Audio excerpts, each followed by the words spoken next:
Hi hello, നമുക്ക് എളുപ്പത്തിൽ തയ്യാറാക്കാം ഒരു മോര് കറി. അതിനായി ഞാനിവിടെ എടുത്തേക്കുന്നത് 4 ചുവന്നുള്ളി 4ആയിട്ട് അരിഞ്ഞത്, പച്ചമുളക് 2ആയിട്ട് അരിഞ്ഞത്, ഇഞ്ചി വെളുത്തുള്ളി പേസ്റ്റാണ് ഞാൻ ഇവിടെ ഉപയോഗിച്ചിരിക്കുന്നത്. നിങ്ങൾക്ക് വേണമെങ്കിൽ അല്ലാതെയും ഇഞ്ചി പേസ്റ്റ് സാധാ രീതിയിൽ അരച്ച് വേണമെങ്കിലും ഉപയോഗിക്കാവുന്നതാണ്. പിന്നെ കറിവേപ്പില ഞാനിവിടെ എടുത്തിട്ടുണ്ട്.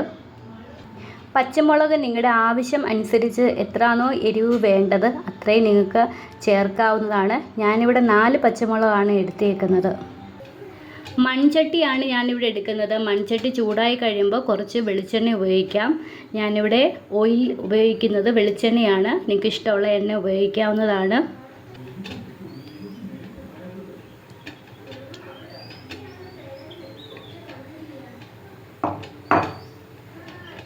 ഞാൻ അല്പം വെളിച്ചെണ്ണ ഒഴിച്ചിട്ടുണ്ട്. കടുക് വറുക്കാൻ വേണ്ടി മാത്രം മതി, അധികം ഉപയോഗിക്കേണ്ട ആവശ്യമില്ല. എണ്ണ നല്ല രീതിയിൽ ചൂടായി വരുമ്പം അല്പം കടുക് ഉപയോഗിക്കാം.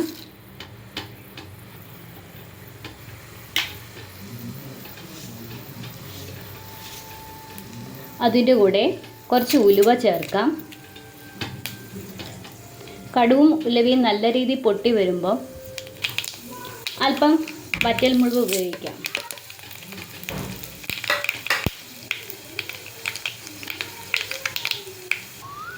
മുളകൊന്ന് മൂത്ത് വരുമ്പോഴത്തേക്ക് അല്പം കറിവേപ്പില,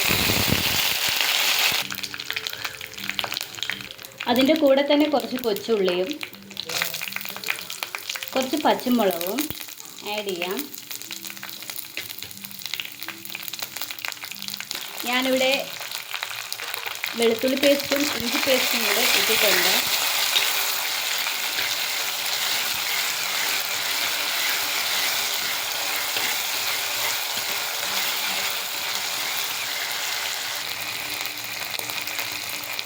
ഇതിലേക്ക് അല്പം ഉപ്പിടുക.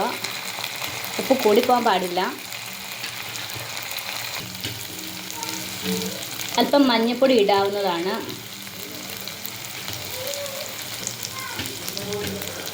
ഒരല്പം മുളക് പൊടി ഇടാവുന്നതാണ്.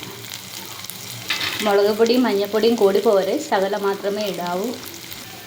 ഈ രീതിയിൽ ഒന്ന് വരണ്ട് വരുമ്പോഴത്തേക്ക് നമുക്ക് തൈര് ഉപയോഗിക്കാവുന്നതാണ്. തൈര് ഒഴിച്ച് കൊടുക്കാം. തൈര് ഒഴിച്ചിട്ടുണ്ട്. അധികം ചൂടാക്കാൻ പാടില്ല, ചെറിയൊരു ചൂട് മാത്രമേ പാടുള്ളൂ. ഉപ്പ് കുറവാണെങ്കിൽ നിങ്ങൾക്ക് എത്രയാണെന്ന് വെച്ചാൽ ഉപ്പ് ചേർക്കാവുന്നതാണ്.